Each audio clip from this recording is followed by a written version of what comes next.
जो आज का हमारा लेक्चर है वो है एफिनिटी क्रोमेटोग्राफी। जो एफिनिटी क्रोमेटोग्राफी होती है वो मेनली बेस है हमारी बाइंडिंग के ऊपर। यानी कि जैसे कि एंटीजन और एंटीबॉडी होता है वो आपस में बाइंड करता है, उसी टाइप का इंटरेक्शन हमें एफिनिटी क्रोमेटोग्राफी के अंदर देखने को मिलता है। तो इसको हम एग्जांपल से समझते हैं। मानिए ये हमारा कॉलम है, इस कॉलम पे हमारा अटैच रहता है लिगेंड। यानी कि ये जो येलो कलर का आपको दिख रहा है ये हमारे कॉलम पे अटैच लिगेंड है, जो स्पेसिफिक होता है किसी एक टाइप की प्रोटीन के लिए। अब हमने मिक्सचर डाला है प्रोटीन का, जिसके अंदर ये रेड कलर की प्रोटीन, ग्रीन, ब्लू और ऑरेंज कलर की प्रोटीन है। तो जो रेड कलर की प्रोटीन है वो इस येलो कलर के लिगेंड के प्रति एफिनिटी शो करती है। तो ये रेड कलर की इससे बाइंड हो गई, ठीक है। और जो बाकी प्रोटीन थी वो इससे बाइंड नहीं हुई, तो वो पहले इससे इस कॉलम से इल्यूट हो गई, ठीक। लेकिन रेड वाली हमारी प्रोटीन जो है वो इल्यूट नहीं हुई।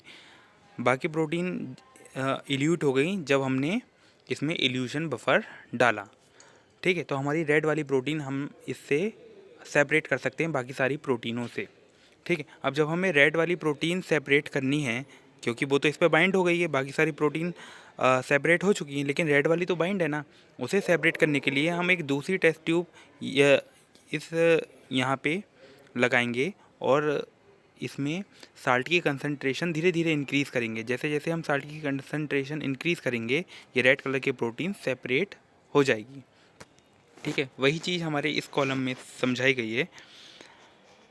यहाँ पे वीट से समझाया गया, यहाँ वीट है, वीट भरे हैं इस कॉलम में, ठीक है।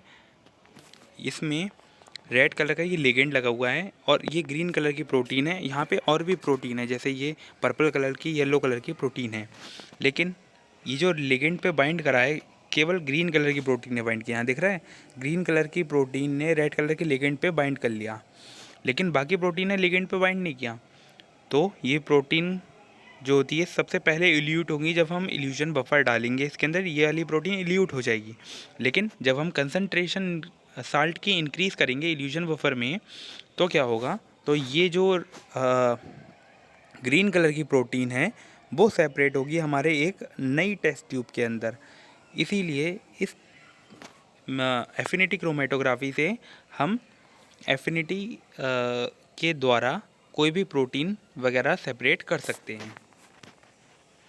यहाँ पे इसकी थ्योरी दे रखी है एफिनिटी क्रोमेटोग्राफी की, ठीक है। यहाँ पे सेलेक्टिव लिगेंड्स और उसके टारगेट दे रखे हैं। मानिए हमें कोई स्पेसिफिक एंटीजन सेपरेट करना है तो हम अपने कॉलम में एंटीबॉडी का यूज़ करेंगे। अगर हमें कोई पॉलीसेकेराइड सेपरेट करना है तो हम लेक्टिन को यूज़ करेंगे। न्यूक्लिक एसिड सेपरेट करने के लिए कम्प्लीमेंट्री बेस सीक्वेंस, मतलब जो न्यूक्लियोटाइड होता है उसका कम्प्लीमेंट्री सीक्वेंस अगर हम अपने कॉलम में बाइंड कर देंगे, यहाँ पर इस कॉलम में अगर ये कॉलम है इसमें अगर हम यहाँ पे कम्प्लीमेंट्री सीक्वेंस बाइंड कर दें डीएनए का, तो हमारा कोई स्पेसिफिक डीएनए सेपरेट हो सकता है इसी मेथड से, ठीक है। और हार्मोन्स के लिए रिसेप्टर हम यूज़ कर सकते हैं हम अपने कॉलम के अंदर। एविडेन यूज़ होती है बायोटिन को सेपरेट करने के लिए। ऐसे ही और एनआई मेटल का यूज़ हम पॉलीहिस्टिडीन फ्यूज़न प्रोटीन के रूप में कर सकते हैं, ठीक है। इसके बाद आ जाता है हमारा एप्लीकेशन ऑफ एफिनिटी क्रोमेटोग्राफी। इसके अंदर प्रोटीन प्यूरिफिकेशन कर सकते हैं, एंटीबॉडी प्यूरिफिकेशन कर सकते हैं, कोई भी एंजाइम हो उसको प्यूरिफाई कर सकते हैं, और वैक्सीन प्रोडक्शन में भी इसका यूज़ होता है और बायोटेक्नोलॉजिकल रिसर्च में भी इसका यूज़ होता है।